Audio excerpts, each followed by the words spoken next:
ꯍꯥꯏꯖꯕꯒꯤ ꯋꯥꯅꯤ ꯄꯥꯏꯈꯣꯝꯕ ꯃꯄꯥꯗꯤ ꯈꯔ ꯃꯈꯩ ꯑꯗꯨꯝ ꯀꯤꯕꯅꯤ ꯑꯗꯨꯅ ꯃꯃꯥꯅ ꯉꯔꯥꯡ ꯍꯌꯦꯡ ꯅꯄꯥ ꯂꯥꯛꯈꯤꯁꯅꯨ ꯍꯥꯏꯔꯝꯕ ꯋꯥꯗꯨꯗ ꯃꯍꯥꯛ ꯑꯍꯤꯡ ꯇꯨꯝꯕ ꯌꯥꯗꯦ ꯃꯥꯗꯤ ꯅꯣꯡ ꯍꯦꯛ ꯉꯥꯟꯕꯒ ꯊꯕꯛ ꯆꯠꯈꯤꯒꯅꯤ ꯑꯗꯨꯕꯨ ꯂꯤꯛꯂꯥꯏꯗ ꯇꯥꯏꯅꯕꯤꯒꯗ꯭ꯔꯥ ꯍꯥꯏꯅ ꯃꯍꯥꯛ ꯂꯩꯇꯥꯐꯝ ꯈꯪꯗꯦ ꯑꯍꯤꯡꯗꯨꯃ ꯄꯥꯏꯈꯣꯝꯕ ꯇꯨꯝꯕ ꯁꯨꯡꯌꯥ ꯍꯦꯛ ꯌꯥꯈꯤꯗ꯭ꯔꯦ ꯈꯟꯅꯈꯤꯕꯒꯤ ꯃꯃꯥꯅ ꯉꯥꯡꯂꯝꯕ ꯃꯌꯥꯝ ꯑꯗꯨꯒꯤ ꯈꯔ ꯅꯨꯡꯉꯥꯏꯇꯕꯒ ꯍꯌꯦꯡꯒꯤ ꯑꯃꯨꯛ ꯈꯟꯕꯒ ꯃꯍꯥꯛ ꯃꯤꯀꯨꯞ ꯑꯃ ꯐꯥꯎꯕ ꯎꯏꯁꯤꯟꯕ ꯌꯥꯗꯦ ꯋꯥꯈꯜ ꯃꯌꯥꯝ ꯑꯃ ꯐꯨꯝꯕꯪꯅꯅ ꯄꯥꯏꯈꯣꯝꯕꯗꯨ ꯅꯣꯡ ꯍꯦꯛ ꯉꯥꯟꯊꯣꯛꯈ꯭ꯔꯦ ꯅꯣꯡ ꯉꯥꯟꯕꯒ ꯊꯕꯛ ꯆꯠꯀꯗꯕ ꯄꯥꯏꯈꯣꯝꯕꯗꯨ ꯆꯠꯄ ꯉꯝꯗ ꯂꯩꯔꯤ ꯂꯤꯛꯂꯥꯏꯅꯗꯤ ꯆꯠꯂꯣ ꯍꯥꯏꯅ ꯍꯥꯏꯕꯅꯤ ꯑꯗꯨꯕꯨ ꯄꯥꯏꯈꯣꯝꯕꯅ ꯌꯥꯗꯦ ꯉꯥꯏꯍꯥꯛꯇꯪ ꯂꯩꯈꯤꯒꯦ ꯈꯤꯇꯪ ꯊꯦꯡꯅ ꯆꯠꯂꯒꯦ ꯍꯥꯏꯅ ꯍꯥꯏꯔꯤ ꯀꯣꯜ ꯇꯧꯔꯒ ꯄꯨꯡ ꯑꯃꯃꯨꯛꯀ ꯆꯣꯟꯊꯔꯛꯈꯤꯒꯦ ꯍꯥꯏꯅ ꯍꯥꯏꯔꯤ ꯍꯥꯏꯕꯒ ꯇꯧꯕꯒ ꯇꯣꯝꯕꯅ ꯍꯜꯂꯛꯄꯒ ꯁꯈꯤꯒ ꯃꯆꯥꯅꯨꯄꯤꯒꯅ ꯑꯣꯏꯗ ꯄꯥꯗꯕ ꯃꯌꯥꯝ ꯑꯃ ꯍꯥꯏꯖꯤꯟꯕꯗꯒꯤ ꯇꯣꯝꯕꯗꯨ ꯁꯥꯎꯔꯣꯏꯒꯦ ꯍꯥꯏꯅ ꯐꯅꯌꯥꯝ ꯇꯧꯔꯝꯕꯗꯨ ꯁꯥꯎꯒꯠꯂꯛꯏ ꯑꯃꯨꯛ ꯇꯣꯏꯕ ꯑꯗꯨ ꯇꯧꯏꯒꯗ ꯇꯧꯏꯒ ꯃꯌꯥꯝ ꯑꯃ ꯇꯝꯁꯤꯟꯕꯗ ꯆꯪꯂꯝꯗꯕꯗꯨ ꯃꯆꯥꯅꯨꯄꯤ ꯐꯨꯒꯤ ꯇꯧꯏ ꯍꯥꯏꯔꯨꯕꯗꯨꯗꯒꯤ ꯇꯣꯝꯕꯗꯨ ꯐꯤꯡꯒꯠꯈꯤꯕꯅꯤ ꯀꯔꯤ ꯃꯥꯅ ꯑꯉꯥꯡꯗ ꯀꯔꯤꯒꯤ ꯐꯨꯒꯤ ꯇꯧꯔꯤꯕ ꯑꯗꯨꯝꯅ ꯇꯣꯝꯕꯅ ꯍꯥꯏꯔꯛꯄꯗꯨꯗ ꯁꯈꯤꯅ ꯃꯊꯪ ꯃꯩ ꯁꯣꯛꯅ ꯈꯨꯝꯂꯛꯏ ꯑꯗꯨꯅꯤ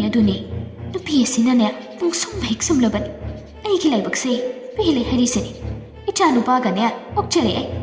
ꯏꯆꯥ ꯅꯨꯄꯥꯒ ꯄꯥꯝꯗ꯭ꯔꯦ ꯍꯥꯏꯔꯤꯁꯤꯅꯤꯀꯣ ꯀꯔꯤ ꯅꯨꯡꯒꯤ ꯏꯆꯥ ꯅꯨꯄꯥ ꯄꯣꯛꯂꯨꯕꯅꯣ ꯍꯥꯏꯕꯗꯣ ꯍꯦꯛ ꯌꯧꯏ ꯑꯩꯒꯤ ꯂꯥꯏꯕꯛꯁꯦ ꯁꯈꯤꯒꯤ ꯋꯥꯗꯨꯗ ꯍꯦꯟꯅ ꯇꯣꯝꯕꯗꯨ ꯏ ꯍꯥꯞꯈꯤꯗꯨꯅ ꯃꯅꯤꯡꯂꯣꯝꯗ ꯂꯥꯛꯏ ꯄꯥꯏꯈꯣꯝꯕ ꯂꯩꯕꯗꯨ ꯎꯕꯗ ꯇꯣꯝꯕꯅ ꯄ꯭ꯔꯞ ꯆꯪꯁꯤꯜꯂꯛꯂꯒ ꯍꯥꯏꯔꯛꯏ ꯑꯩ ꯅꯪꯅ ꯅꯆꯟꯗ ꯈꯨꯠ ꯊꯥꯒꯤ ꯇꯧꯏ ꯍꯥꯏꯔꯤꯕꯁꯤ ꯀꯔꯤꯒꯤꯅꯣ ꯍꯥ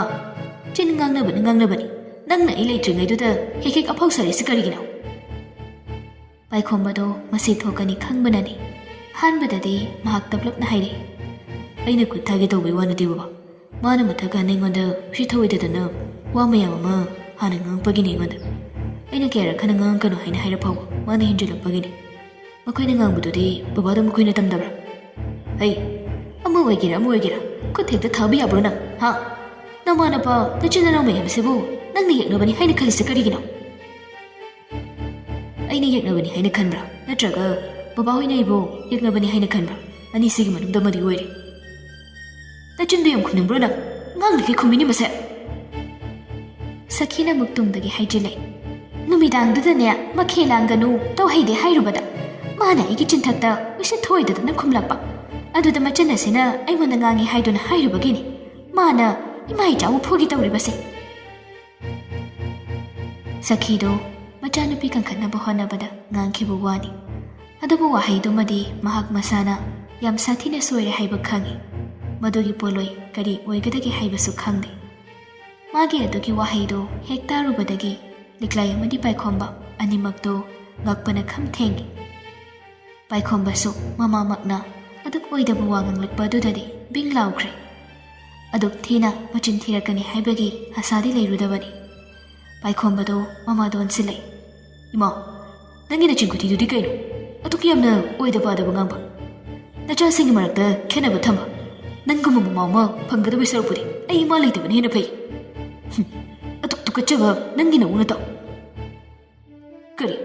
ꯃꯁꯤ ꯃꯃꯥꯗ ꯑꯁꯨꯃꯥꯏꯅꯒ ꯍꯥꯏꯅꯤꯌꯦ ꯃꯁꯦ ꯍꯥꯏꯔꯒ ꯇꯣꯝꯕꯗꯨ ꯆꯪꯁꯤꯜꯂꯛꯏ ꯄꯥꯏꯈꯣꯝꯕꯁꯨ ꯁꯥꯎꯔꯛꯂꯕꯅꯤꯅ ꯇꯣꯝꯕꯒ ꯄꯥꯏꯈꯣꯝꯕꯒꯗꯣ ꯅꯝꯅꯔꯛꯂꯦ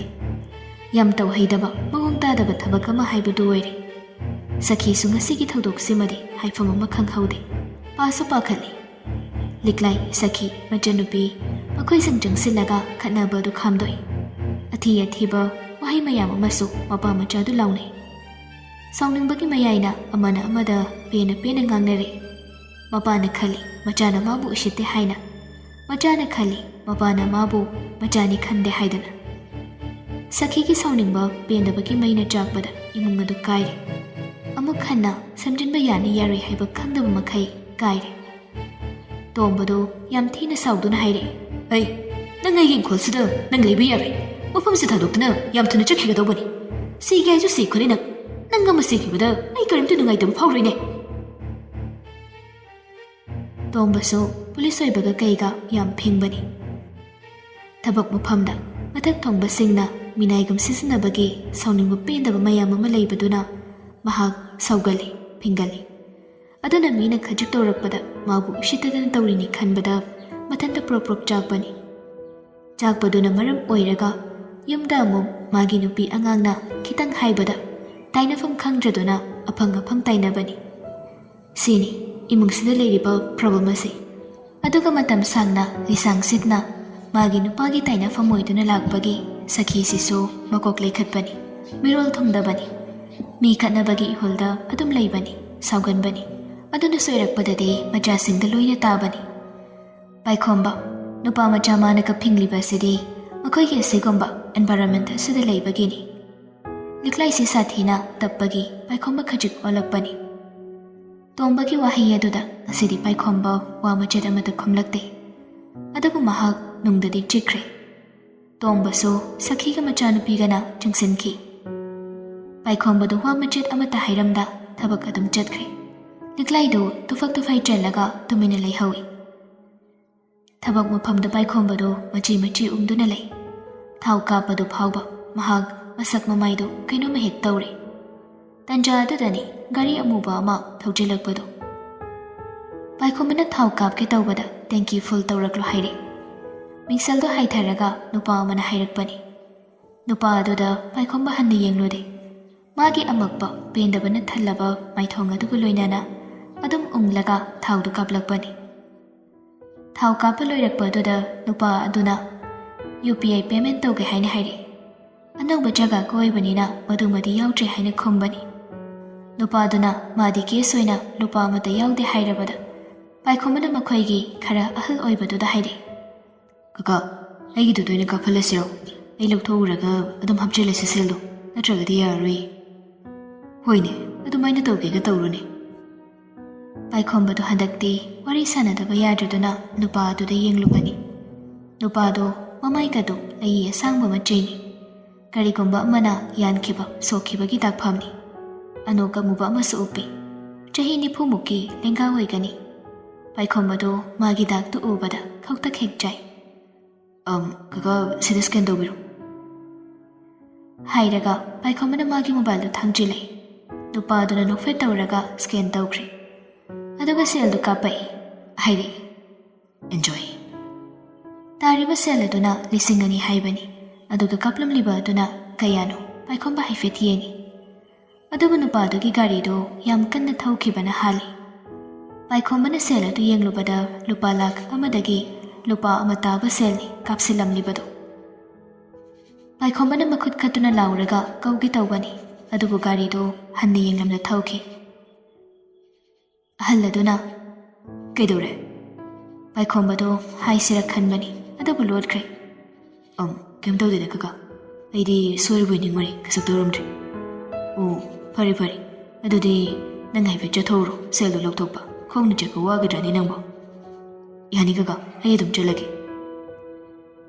lupa ni phusi pai hi gero bara oina ba auto dadi amuk nakani tarara kulla dum piragi yani kaka ai adum chakragi paikhomba kok chaklabani ngasi tawriba sei kaino khanbada mahak ngaure ngakpaga pakhatpaga kyamin amata tade etem butu tana auto du tonglaga chatlaga ngarang liklaina mangonda lupa chama pibadudagi lupa tara hangat handagi pithoklaga lisingani du lokhthoklore numituma mana thabak tawribani na tawribadu mahak mafam marang ama ikhang khangdana tawbani loiraga yumda halakpada liklaina chagi sing loirami nahan makhaidi halakpada chagi ga thaki ga tawbani adabu ngasidi mahak jumdring phamlaga leiri kedaurage kem tawdeda ngakhtang hipkhigi nang lamabo lamdeda ibudi adudi ngakhtang leiraga charasiko hoi liklaina mabukta khali kedaurajano kasai khatnabadugi hojak phawa mathai nungai trizala aiwa them sirane themagana amuk kamaina them duino amuk laurakadra khangde tumina dum leirageda mana janinga kanda haijarasani amuk laurakti ai amuk pakhatniba liklai su tumin machi amada leire paikhomadu mathanta wakhal mayam ama khanba yaba khali nupadugi masak phibam mata aduga kiba amasu yawi thaurakliba gari adusu atangba gari ni aduga enjoy hairamliba adusu karigino haibagi chingnaba wakhal mayam amasu matomda pankhanda khali adudagi magi mobile du lokthoklaga mahak khanba yaba khallaga nasai gp da tharaklamba madugi message adu changlaga iduna thare selse gaino message tu halakpra haini yengi halakte paikhomana mukasu thare lisingani haibani nasai ina haibado handak muki message adugi makhadadi halai nungaitho paikhomba message adu ubada mihul chongkre humanga nupi kangi mahak makhatana message su hallude mabukta khali hera wainingba moirasanu yengage liklai don silaktuna paikhombana kei thongage nangbo irole atei atei oiragadi leiriba seladuna adu chathoksi ada thaktoksi haina hairagadobani adu paikhombadi kari khallibanu khangde chekmok laude janaba tawrasedadi liklai ni chagi sing thiraga thangdoklaga ani du punna chamine liklai du paikhombabu saubra haina khanbani ohoina dom noktuna liklai bu lakna dana ani du chak punna chamine kolik suloi sile ani du ngasi su ngarangom yamna harauna no khedana lemina badu sakhina ngasi su ure sakhi du mabukta khali korino ne somduna yumsida kanamta wala ngangnadi mapasu thabak amata chatri aduga nisina asak nungaina harauna leiribasibo kayamuk yamna nungaina janone makhoibo natraga tolok kaya phangiba janu aibu makhoigi mafamdugi mi amada hangaga yengsirane sakhidu khanna magi thabak adu loishinkre chak toklaba matong paikhomana liklaida haire sumoking oina jalaga achapu leirusiro as se leitrabanina thama janaduni aduna lising ani mo katanga iradudi kem khalunu aina tokpa tawge aduga akhoi ni susidagi thokina batawse summunaragadi nungti khananingi matam kharadi lamna leirase liklaina pakhatuna khumlei kaino kaida leiduna haise ahal sangna ngangbu kaino barada leir lori kaino free leiba yabasu nati as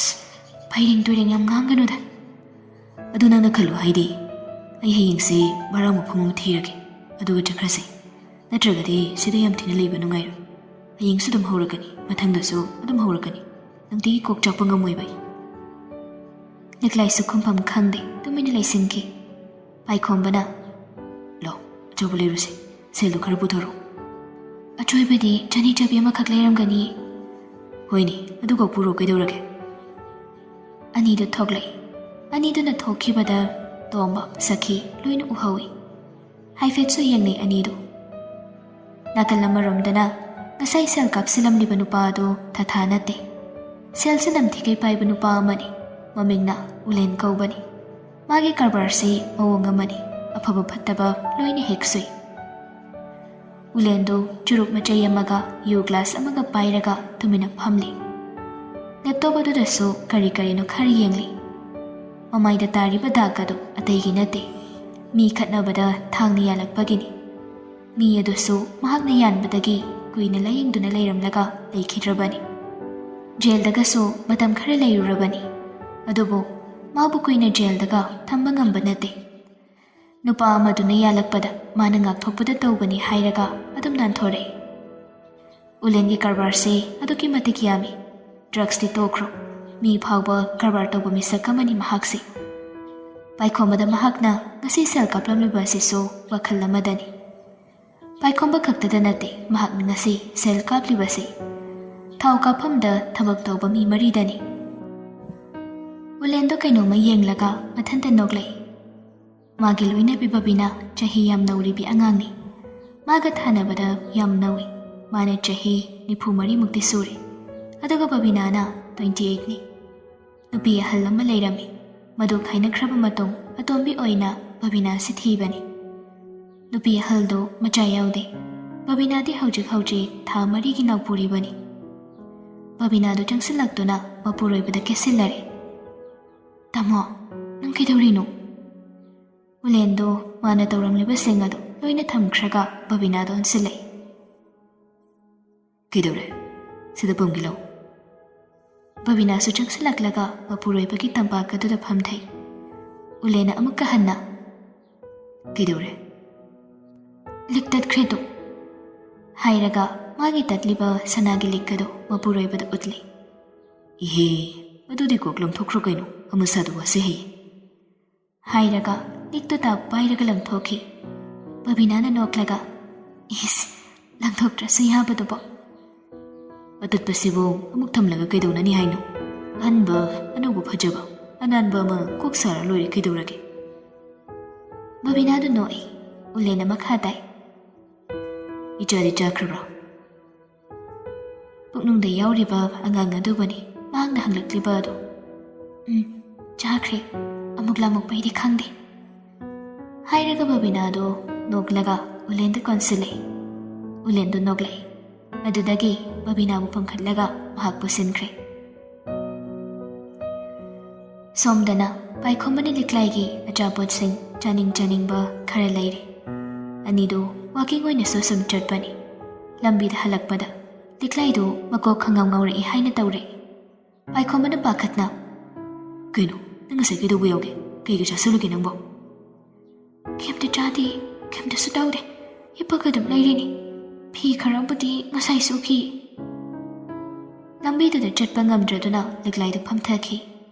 ꯄꯥꯏꯈꯣꯝꯕꯅ ꯉꯥꯏꯍꯥꯛꯁꯨ ꯐꯝꯂꯣ ꯍꯥꯏꯗꯨꯅ ꯐꯝꯍꯜꯂꯤ꯫ "ꯉꯁꯥꯏ ꯆꯠꯈ꯭ꯔꯀꯥꯟꯗ ꯅꯪꯉꯣꯟꯗ ꯑꯃꯨꯛ ꯈꯠꯅꯕ ꯍꯧꯔꯛꯄ꯭ꯔꯣ?" "ꯍꯧꯗꯦ, ꯑꯩꯉꯣꯟꯗ ꯀꯩꯝꯇ ꯍꯥꯏꯔꯛꯇꯦ. ꯑꯗꯨꯒꯤ ꯅꯠꯇꯦ, ꯉꯁꯤ ꯉꯔꯥꯡꯗꯒꯤ ꯑꯩ ꯏꯁꯥꯁꯦ ꯏꯅꯨꯡ ꯅꯨꯡꯉꯥꯏꯇꯦ."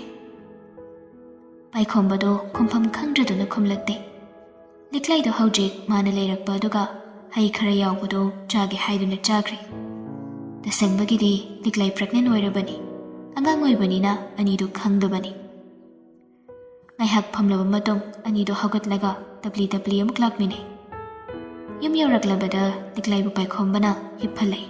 ꯑꯗꯨꯒ "ꯉꯝꯗ꯭ꯔꯒꯅ ꯑꯩꯈꯣꯏ ꯁꯤꯗꯩꯁꯤꯗ ꯍꯦꯜꯊ ꯁꯦꯟꯇꯔ ꯑꯃ ꯂꯩꯕꯗꯣ, ꯑꯗꯨꯗ ꯍꯌꯦꯡꯗꯤ ꯌꯦꯡꯊꯣꯛꯑꯁꯤ." "ꯍꯣꯏ." ꯂꯤꯛꯂꯥꯏꯅ ꯇꯞꯅ ꯈꯨꯝꯂꯛꯄꯅꯤ꯫ ꯄꯥꯏꯈꯣꯝꯕꯅ ꯂꯤꯛꯂꯥꯏꯕꯨ ꯅꯥꯟꯕꯤꯔꯒ ꯇꯨꯝꯊꯈ꯭ꯔꯦ꯫ ꯑꯗꯨꯕꯨ マꯗꯤ ꯇꯨꯝꯕ ꯁꯨꯡꯌꯥ ꯌꯥꯗꯦ꯫ ꯉꯔꯥꯡꯅ ꯈꯠꯅꯕꯒꯤ ꯇꯨꯝꯗ꯭ꯔꯦ꯫ ꯉꯁꯤꯅ ꯑꯃꯨꯛ ꯑꯦꯀꯥꯎꯟꯇ ꯌꯥꯎꯔꯤꯕ ꯁꯦꯜ ꯃꯌꯥꯝ ꯑꯗꯨꯒꯤ ꯋꯥꯈꯜꯗ ꯄꯥꯏꯈꯣꯝꯕ ꯇꯨꯝꯕ ꯌꯥꯗꯦ꯫ ꯁꯦꯜ ꯑꯗꯨꯕꯨ ꯍꯟꯖꯤꯟ ꯄꯪꯌꯦꯡꯗ ꯌꯦꯡꯉꯤ꯫ ꯑꯗꯨꯗꯒꯤ ꯑꯃꯨꯛ ꯂꯤꯛꯂꯥꯏꯒꯤ ꯃꯁꯥ ꯉꯝꯗꯦ ꯍꯥꯏꯕꯗꯨꯗ ꯑꯃꯨꯛ ꯌꯦꯡꯂꯛꯏ꯫ ꯃꯝꯕꯒ ꯄꯥꯛꯅꯁꯨ ꯎꯗꯦ ꯂꯤꯛꯂꯥꯏꯒꯤ ꯃꯁꯛꯇꯨ꯫ ꯂꯥꯏꯠ ꯀꯥꯞꯂꯒ ꯌꯦꯡꯁꯤꯔ ꯈꯟꯕꯅꯤ, ꯑꯗꯨꯁꯨ ꯍꯧꯒꯠꯂꯛꯀꯗ꯭ꯔꯥ ꯈꯟꯕꯗ ꯃꯍꯥꯛ ꯌꯦꯡꯗ꯭ꯔꯦ꯫ ꯃꯊꯪꯒꯤ ꯑꯌꯨꯛꯇꯨ ꯄꯥꯏꯈꯣꯝꯕ ꯊꯦꯡꯅ ꯇꯨꯝꯊꯔꯨꯕꯒꯤ ꯃꯤꯀꯞ ꯊꯣꯛꯇꯕꯅꯤ꯫ ꯂꯤꯛꯂꯥꯏꯁꯨ ꯉꯁꯤꯗꯤ ꯀꯔꯤꯒꯤꯅꯣ ꯈꯪꯗꯦ ꯃꯤꯀꯞ ꯊꯣꯛꯇꯦ꯫ ꯄꯨꯡꯗꯤ 6 ꯇꯥꯁꯤꯟꯈ꯭ꯔꯦ꯫ ꯃꯄꯥꯟꯗ ꯀꯅꯥꯅꯅꯣ ꯉꯥꯡꯕꯒꯤ ꯃꯈꯣꯜ ꯑꯃ ꯇꯥꯔꯛꯄꯗꯨꯗ ꯑꯅꯤꯗꯨ ꯃꯤꯀꯞ ꯊꯣꯛꯂꯛꯏ꯫ ꯃꯃꯤꯠ ꯄꯥꯡꯊꯣꯔꯛꯄꯗ ꯁꯈꯤꯒ ꯇꯣꯝꯕꯒ ꯉꯥꯡꯅꯕꯒꯤ ꯑꯣꯏꯔꯝꯃꯤ꯫ ꯁꯈꯤꯅ ꯉꯥꯡꯂꯤꯕꯗꯨ ꯑꯅꯤꯗꯨꯁꯨ ꯇꯥꯏ꯫ "ꯁꯤꯒꯤ ꯄꯔꯦꯡꯁꯤꯗꯅꯦ ꯏꯔꯝ ꯑꯃ ꯄꯤꯗ꯭ꯔꯗꯤ ꯌꯥꯔꯣꯏꯗꯧꯔꯤ꯫ ꯅꯣꯡꯅ ꯅꯣꯡ ꯑꯣꯏꯔꯦ, ꯑꯗꯣ ꯈꯨꯖꯥꯝ ꯍꯩꯗꯣꯛꯄꯗ ꯑꯗꯒꯤ ꯋꯥꯁꯤꯡ ꯃꯦꯆꯤꯟꯒꯤ ꯏꯁꯤꯡ ꯊꯥꯗꯕꯗ ꯌꯥꯝ ꯌꯥꯗ꯭ꯔꯦꯕ ꯁ꯭ꯋꯥꯏꯋꯥꯏꯁꯦ." ꯄꯥꯏꯈꯣꯝꯕꯒ ꯂꯤꯛꯂꯥꯏꯒꯗꯣ ꯐꯨꯛ ꯍꯧꯒꯠꯂꯒ ꯐꯃꯨꯡꯗ ꯐꯝꯂꯒ ꯄꯨꯡꯗꯨ ꯌꯦꯡꯂꯛꯏ꯫